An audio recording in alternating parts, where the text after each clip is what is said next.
Continuando nossa administração da disciplina de Física Fundamental 3, nós sabemos que a carga elétrica total de um sistema qualquer é igual à soma de todas as partículas elementares apresentadas pelo modelo padrão de Rutherford, a saber, o nêutron, o próton e o elétron. Então, nós já sabemos que a carga elétrica total é expressa por um somatório que varia de 1 até o último próton sobre a carga elétrica do próton, mais um somatório sobre o subíndice I, variando de 1 até o último elétron, carga elétrica do elétron. Muito bem. Neste momento, vamos analisar o caso 1, o caso associado ao átomo neutro. Átomo neutro. Muito bem. O átomo é neutro pelo fato de que o número de prótons é exatamente igual ao número de elétrons. E isso implica, considerando que a carga elétrica do elétron é igual a menos a carga elétrica do próton, isto implica que a carga elétrica total pode ser reescrita como somatório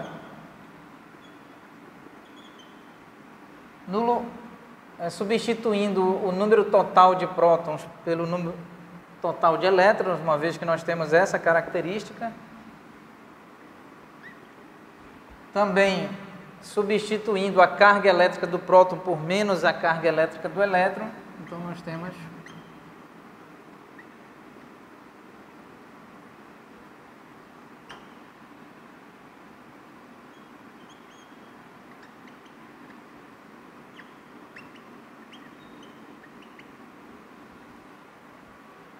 muito bem, fazendo as devidas substituições, nós podemos escrever a carga elétrica total como o somatório sobre o subíndice I, variando de 1 até o número de elétrons, e escrever menos carga elétrica do elétron mais carga elétrica do elétron. Muito bem, então o operador de soma em espaço discreto, aqui representado pela letra grega sigma no formato maiúsculo, atuará sobre o resultado da soma dentro desses dois colchetes aqui. Então nós temos o espaço vetorial dos reais, onde nós observamos um termo mais o inverso correspondente para a operação de soma. E no âmbito de um espaço vetorial, como o espaço vetorial dos reais, sempre que nós somarmos um termo qualquer do espaço vetorial com o seu correspondente inverso, nós teremos o elemento neutro da soma, da operação de soma no espaço vetorial dos reais, que é exatamente o número zero. E o operador de soma, então, atuando sobre um número zero, gera como resultado o zero. De modo que a carga elétrica total de um átomo neutro é igual a zero. Isso vale para um sistema qualquer, um sistema físico qualquer, em que a carga líquida, a carga elétrica total líquida é igual a zero. Certo? Aqui estamos considerando o caso específico de um átomo neutro. Mas eu repito, isso pode ser utilizado para analisar um sistema qualquer composto por vários átomos, por várias moléculas. O caso 2 seria o átomo, seria o íon, o íon do tipo cátion. O íon do tipo cátion. No caso do íon do tipo cátion, o número de prótons é maior do que o número de elétrons. Então, a carga elétrica total pode ser reescrita de modo que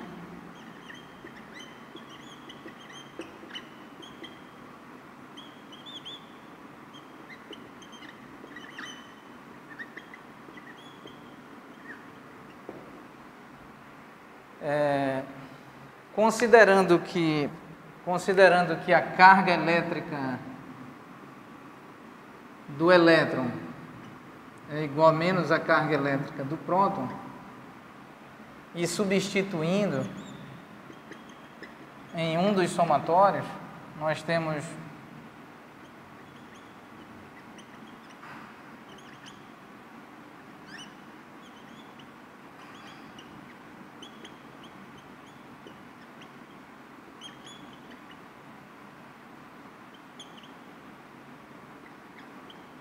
esta expressão.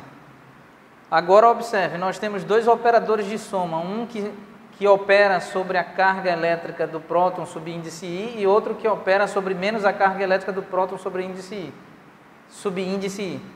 E aqui no primeiro operador de soma nós temos o último próton, a referência ao último próton, N subíndice P, e a referência ao último elétron, N subíndice E.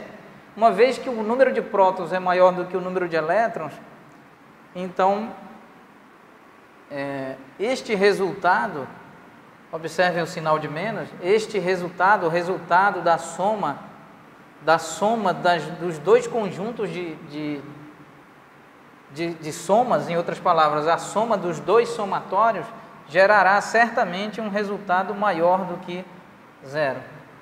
Em outras palavras, a carga elétrica total do sistema é necessariamente maior do que zero para um íon do tipo cátion. E isso também é válido para um sistema qualquer onde há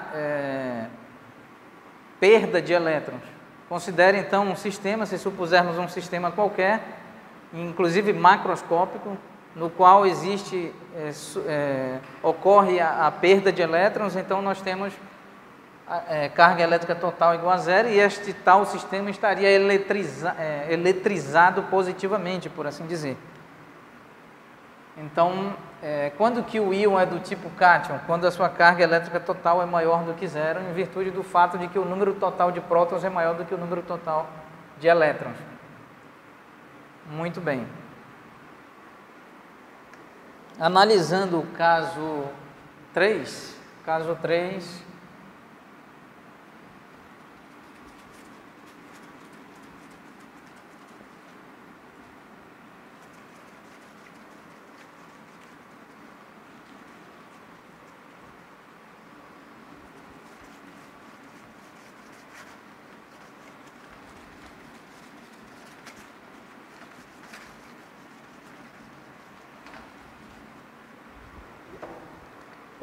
3 trata de um íon do tipo ânion. Então, neste caso, o número de prótons é menor do que o número de elétrons. Não esquecendo que a carga elétrica do próton é igual a menos a carga elétrica do elétron. Substituindo na expressão geral,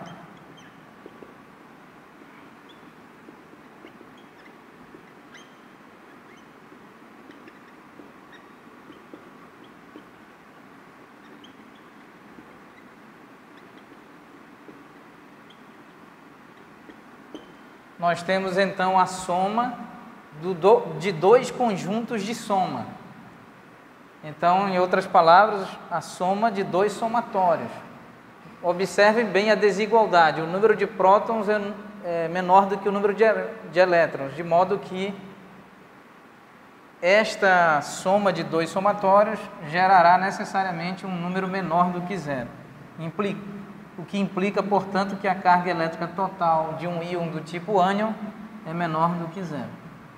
E isso, mais uma vez, repito e reitero, pode ser estendido para um sistema qualquer, composto pelo múltiplo do número de Avogadro, onde existe, por exemplo, recepção de elétrons. Então, mais uma vez, considerando um sistema que por algum motivo recebe elétrons, este sistema tornar-se-á eletricamente negativo e, portanto, sua carga elétrica total será menor do que zero.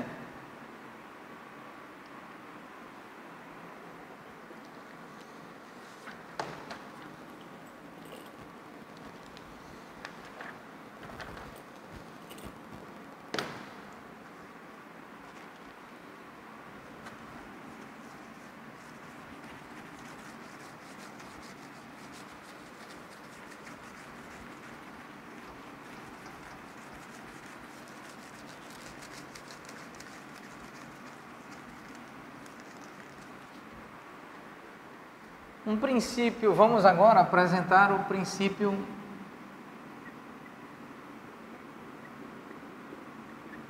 fundamental da eletroestática.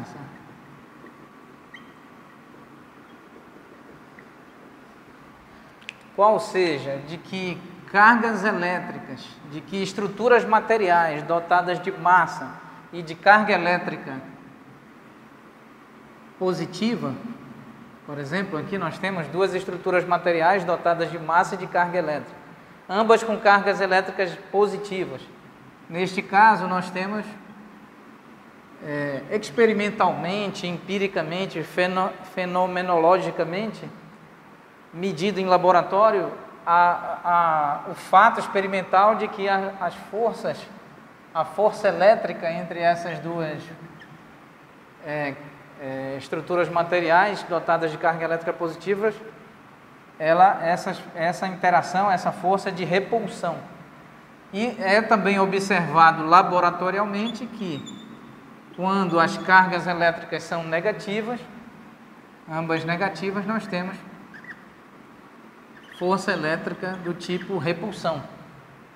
Ao passo que quando uma carga elétrica é positiva e está próxima a uma carga elétrica negativa, o fato experimental, o fato laboratorial é de que a força de interação elétrica é do tipo atrativo.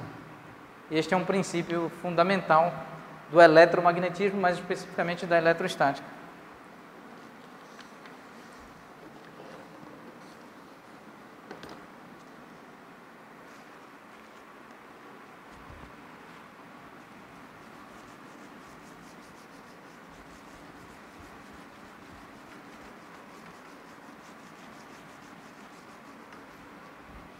Muito bem, um outro princípio importantíssimo é denominado lei de conservação da carga elétrica.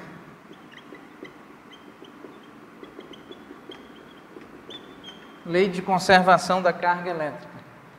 Então, devemos entender que, mais uma vez, citando esse assunto importante, de que ao longo do nosso universo observável, nós temos entidades físicas fundamentais, a saber, o campo, diversos campos, no caso, por exemplo, aqui para exemplificar o campo gravitacional, o campo elétrico, o campo magnético, o campo eletromagnético.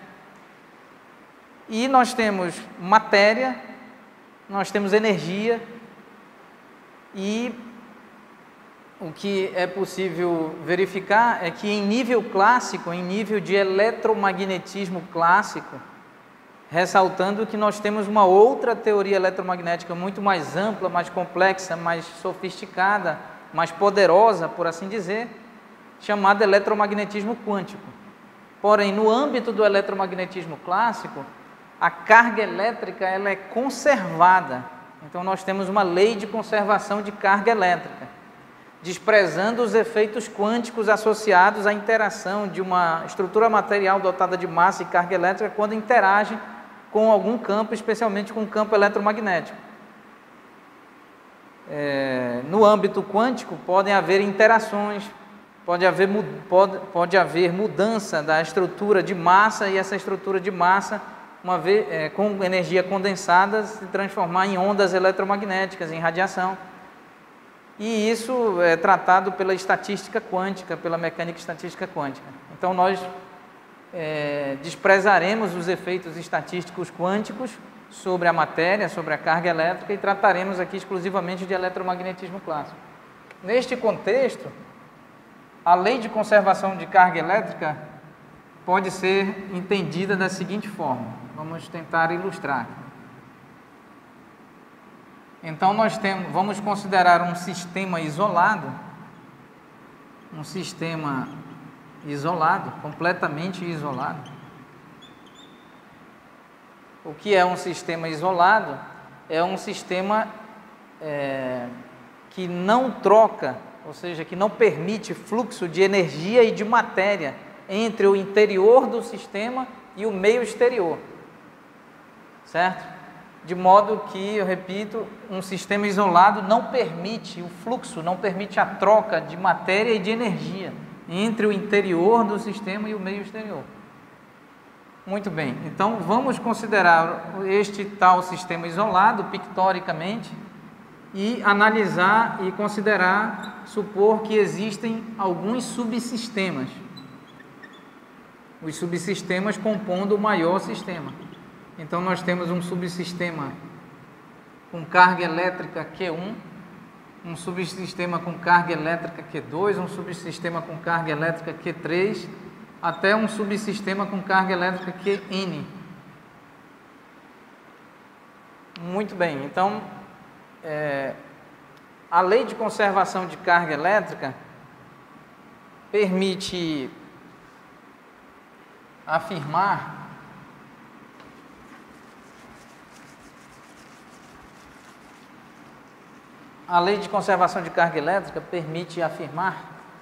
que a carga elétrica do sistema 1, do subsistema 1, no instante t, no instante de tempo t, mais a carga elétrica do subsistema 2, no instante de tempo t, mais a carga elétrica do subsistema 3, no instante de tempo t, mais a carga elétrica do último subsistema, do enésimo subsistema. Vamos considerar que o sistema isolado maior contém n, n seria então um número natural, que representaria então aqui o conjunto de subsistemas. Então, somando a carga elétrica do último subsistema no instante t, esta soma deve ser rigorosamente igual a quantidade de carga elétrica do mesmo subsistema 1 no instante t mais ΔT, mais a carga elétrica do subsistema 2 no instante t mais ΔT,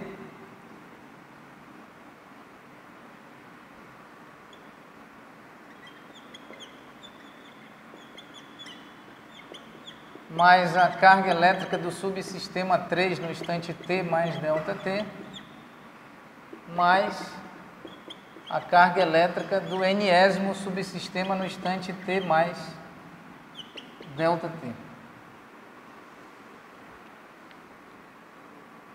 Muito bem, o que isso significa do ponto de vista laboratorial, do ponto de vista prático, experimental, do ponto de vista físico, é que se nós somarmos em um determinado instante do tempo todas as cargas elétricas associadas a cada subsistema, este valor deverá corresponder ao mesmo valor produzido pela soma das cargas elétricas dos mesmos subsistemas de 1 até n em outro instante de tempo. E qual outro instante de tempo? Em um outro instante de tempo representado aqui matematicamente por t mais ΔT. Então, esta expressão permite entender que em cada subsistema em particular poderá haver variação da carga elétrica ao longo do tempo, ao passo que não poderá haver variação da soma das cargas elétricas de todos os subsistemas. Podemos reescrever matematicamente, utilizando um operador de soma em espaço discreto, podemos reescrever esta grande expressão como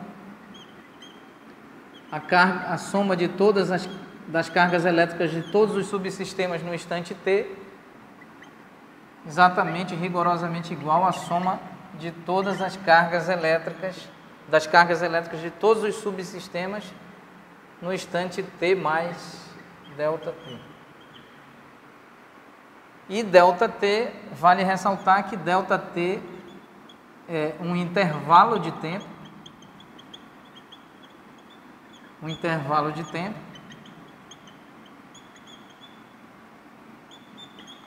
e ΔT pode ser maior do que zero, o que nos indica evolução temporal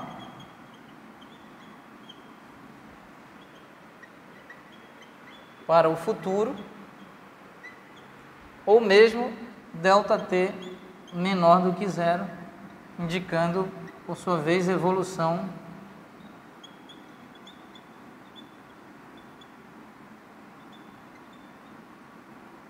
temporal para o passado. Mais uma vez, o futuro e o passado em relação a quê? Em relação ao instante t. Então, se admitirmos o instante t como um ponto de referência no eixo do tempo, então ΔT sendo maior do que zero, trata-se de evolução para o futuro. Ao passo que ΔT sendo menor do que zero, teremos então evolução para o passado em relação ao instante t. Então, reexplicando, esta expressão descreve a lei de conservação de carga elétrica de um sistema isolado, permitindo então que as cargas elétricas associadas a cada subsistema sofram variações ao longo do tempo e assegurando que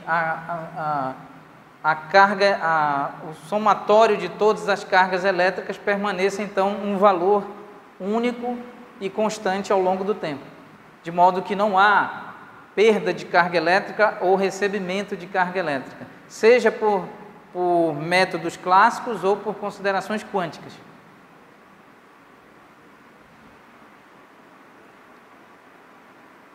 Muito bem.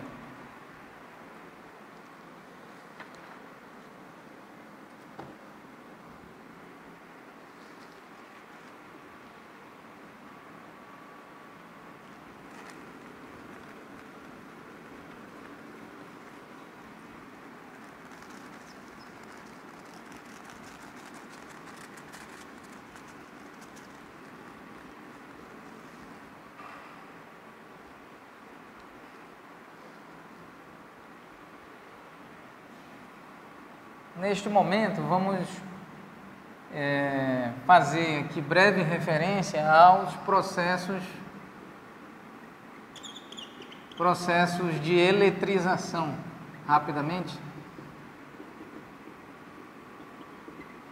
Então, os processos de eletrização ocorrem por meio de contato. Então, nós temos eletrização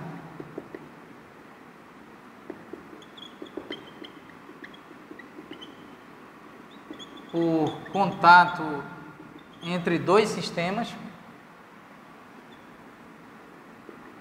o processo de eletrização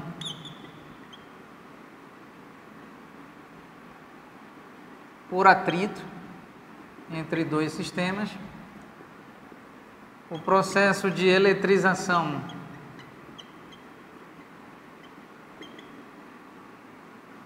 por indução e o processo de eletrização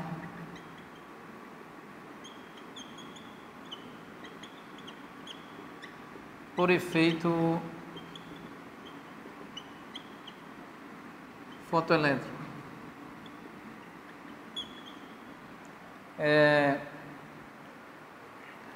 Preciso destacar neste momento que, de acordo com o modelo atômico de Rutherford, nós temos o átomo é composto por um núcleo e por uma eletrosfera composta, por sua vez, por elétrons que orbitam o núcleo. O núcleo é composto por dois tipos de partículas, a saber, prótons e nêutrons.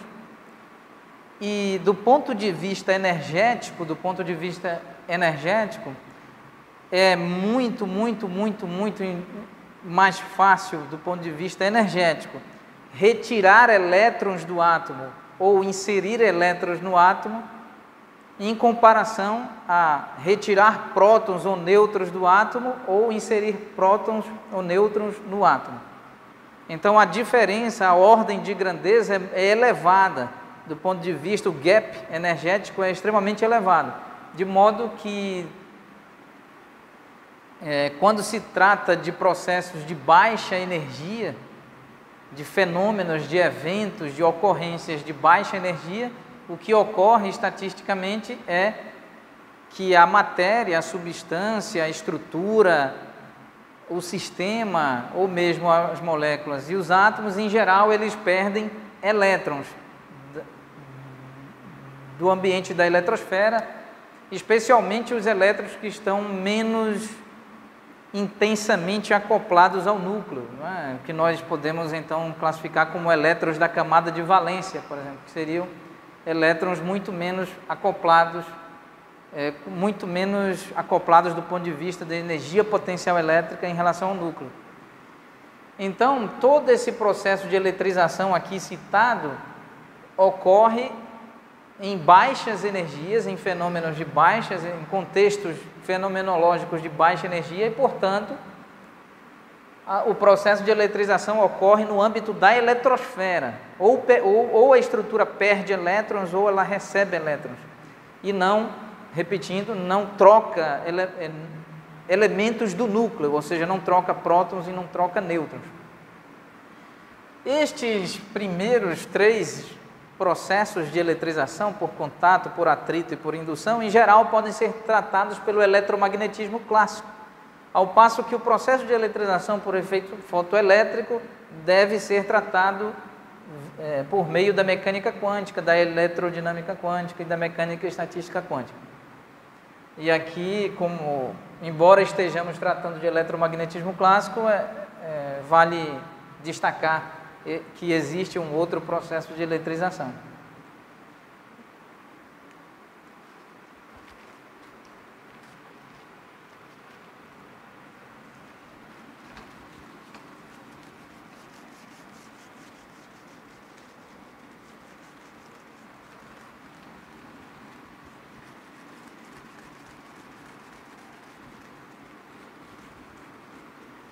Continuando, vamos falar sobre força elétrica. Mais especificamente, sobre força elétrica entre duas estruturas materiais dotadas de massa e de carga elétrica, e considerando que as referidas estruturas materiais são estruturas do tipo pontiformes, ou estruturas pontuais. Nós sabemos que uma estrutura pontiforme ou pontual é uma estrutura com relação à qual suas medidas são consideradas muito pequenas ou pouco importantes ou pouco relevantes em relação às medidas associadas ao problema e a sua dinâmica. Então, uma estrutura pontiforme também pode ser modelada matematicamente, apenas em termos de modelo matemático, como um ponto da geometria euclidiana. E no âmbito da geometria euclidiana, um ponto é definido como uma estrutura sem dimensões. Isso é verdade para uma estrutura material dotada de massa e de carga elétrica? Não, isto não é verdade factual, não é uma verdade laboratorial. Isto é um modelo matemático para nós tratarmos a estrutura. Muito bem. Então, vamos considerar a força elétrica para o caso de duas cargas elétricas, duas estruturas carregadas, duas estruturas pontiformes ou pontuais, certo? Então, vamos inicialmente considerar alguns elementos da geometria. Primeiramente, nós precisamos informar, assumir, escolher previamente qual é a geometria. Então, escolheremos aqui, para efeito de simplicidade matemática, a geometria euclidiana. Em seguida, escolheremos o sistema de coordenadas. Então, vamos escolher entre os diversos sistemas de coordenadas que são utilizados no âmbito da geometria euclidiana, escolheremos o sistema de coordenadas cartesiano, em homenagem ao cientista, filósofo René Descartes. Então, aqui, nós vamos considerar o sistema de coordenadas cartesiano em 3 dimensões. Então, primeiramente, vamos escolher qual é a geometria. Então, geometria euclidiana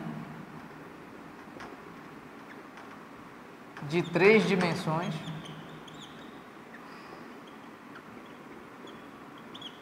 E em seguida, vamos escolher o sistema de coordenadas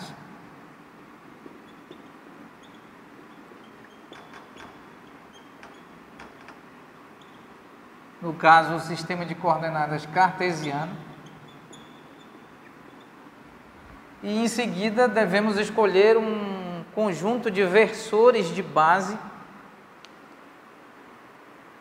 e acoplá-los ao sistema de coordenadas cartesiano. Para que servem os versores de base? Aqui muito resumidamente, não se trata de um curso de álgebra vetorial, de álgebra linear, mas resumidamente o conjunto de versores de base é muito útil para parametrizar a direção preferencial, parametrizar o sentido preferencial e parametrizar a medida, o cálculo do módulo dos vetores que porventura forem traçados e medidos no espaço. Nós temos agora toda a estrutura matemática necessária para iniciar a análise de força elétrica. Nós precisamos de escolher a geometria, no caso a geometria euclidiana de 3 dimensões, fazer a escolha do sistema de coordenadas, e em particular escolheremos aqui o sistema de coordenadas cartesiano, e acoplando ao sistema de coordenadas nós devemos então escolher um conjunto de versores de base. Não esquecendo, fazendo referência à geometria analítica, à álgebra linear, à álgebra vetorial, o número de elementos que compõem o conjunto de versores de base, em outras palavras, o número de versores de base deve coincidir exatamente com o número de dimensões do espaço. Então, uma vez que estamos trabalhando com uma geometria euclidiana de 3 dimensões, necessariamente o sistema de coordenadas ao sistema de coordenadas cartesiano será acoplado a um conjunto de 3 versores de base. Aqui estão versor I versor, J versor e K versor. Cada versor parametriza a direção preferencial no espaço, o sentido em cada direção em particular e o módulo ou medida do vetor. Então, vamos escolher,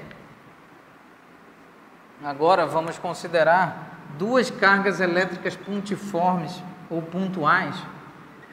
Aqui a carga elétrica, uma estrutura massiva dotada de massa e de carga elétrica Q1, e uma estrutura material dotada de massa e carga elétrica Q2.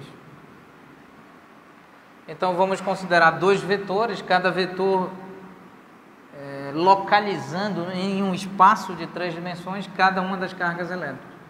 Então nós temos carga elétrica 1 localizada em um espaço de 3 dimensões por meio de um vetor R1. Carga elétrica Q2 devidamente localizada no espaço de 3 dimensões com um vetor R subíndice 2. E temos a distância entre a estrutura pontiforme ou pontual Q1 e a estrutura pontiforme ou pontual Q2. Essa distância nós vamos indicar com o vetor D. Lembrem-se que um vetor, uma entidade vetorial, um elemento do espaço vetorial euclidiano de 3 dimensões, para ele ser bem definido, são necessárias algumas informações, a saber, a direção, o sentido e o módulo do vetor. Então, vamos agora considerar a operação de soma de vetores. Então, vamos fazer, neste momento, a soma dos vetores. Vamos somar o vetor R1 com o vetor D, seguindo a ordem da disposição geométrica dos vetores. Então, R1 conecta a extremidade final de R1, conecta com a extremidade inicial do vetor D, e, portanto, nós podemos considerar a soma de vetores, expressa pelo vetor R2, de modo que o vetor R2 parte da origem do primeiro vetor e se dirige até a extremidade do último vetor da soma. Então, aqui nós temos R2. Esta soma vetorial, esta expressão vetorial, ela pode ser reescrita da seguinte forma: nós podemos escrever R1 mais o seu inverso, obtido no âmbito do espaço vetorial euclidiano de 3 dimensões. Então nós temos o inverso de R1 somado no lado esquerdo da igualdade e somado para efeito de preservação da equação no lado direito da igualdade.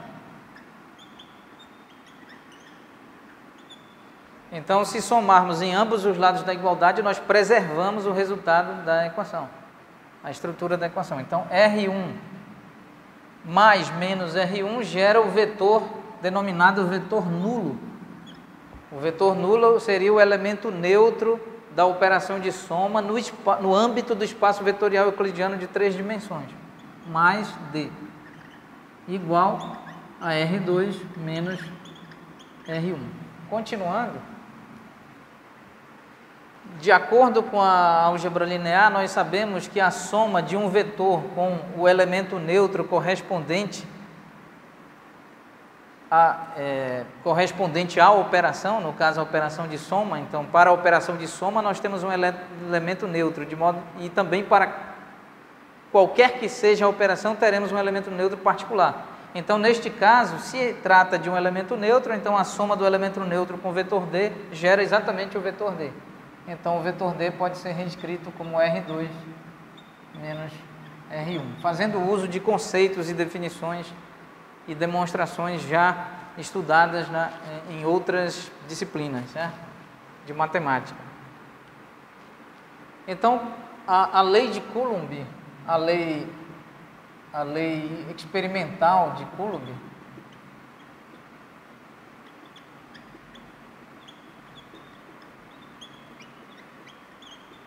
a lei experimental de Coulomb, organizada por um cientista experimental, laboratorial, denominado Coulomb, afirma que a força elétrica entre a carga elétrica Q1 e a carga elétrica Q2, a interação de campo, a interação elétrica entre a estrutura material dotada de carga elétrica Q1 e a estrutura material dotada de carga elétrica Q2 é definida vetorialmente, ou seja, trata-se de uma entidade vetorial, de uma grandeza vetorial, força.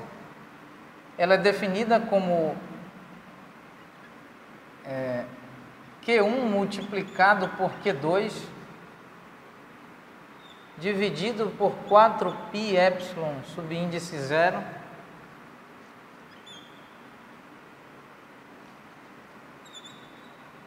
vetor D dividido pelo vetor D elevado a 3, pelo módulo do vetor D elevado a 3.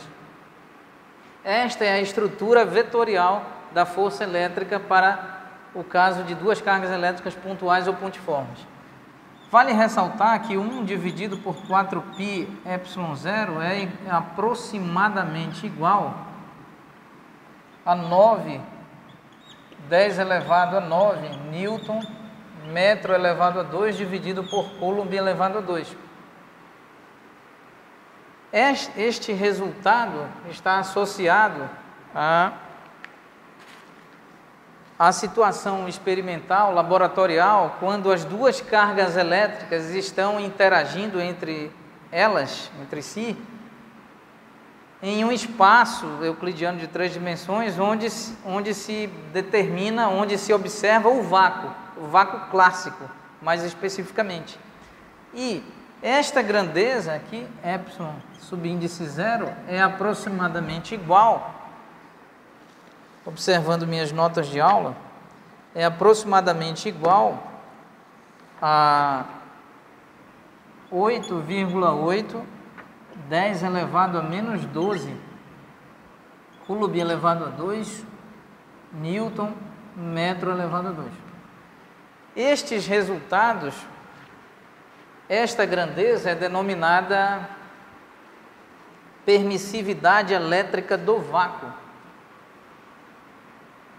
Permissividade elétrica do vácuo.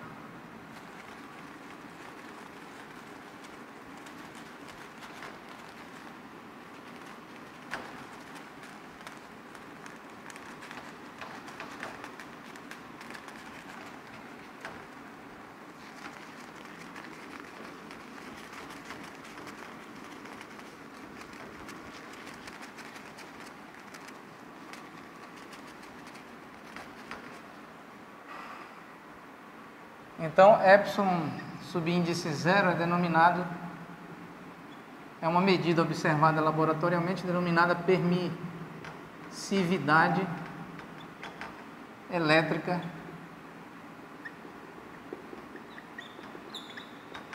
do vácuo, certo? Considerando o vácuo clássico. Em física existe vácuo clássico e vácuo quântico. Então, nesse caso, o vácuo é um vácuo do tipo clássico e as cargas elétricas Q1 e Q2, uma vez pontiformes, estão imersas no vácuo, interagindo entre elas, mas para o caso do vácuo, as constantes apresentam esses valores. Então, a força elétrica entre a carga elétrica Q1 e a carga elétrica Q2 pode ser reescrita como Q1 multiplicado por Q2, 4π ε0, e o vetor D pode ser substituído por R2 menos R1, a saber, R2 a posição em 3 dimensões da carga Q2, a posição, e o vetor R1 indicando a posição em 3 dimensões da carga Q1. Então nós temos R2 menos R1, vetor, aqui entre parênteses, e R2 menos R1, módulo diferente. Aqui nós temos parênteses mantendo a estrutura vetorial e aqui nós temos módulo gerando um valor positivo no espaço dos reais. Então, a expressão denominada lei de Coulomb, força coulombiana, é expressa desta forma. E gostaria de agradecer a atenção de todos, finalizar a aula sobre este ponto em particular com o nosso compromisso de retomarmos a partir desta expressão vetorial e desenvolvermos novas análises acerca da interação elétrica para duas cargas elétricas pontiformes. Muito obrigado pela atenção.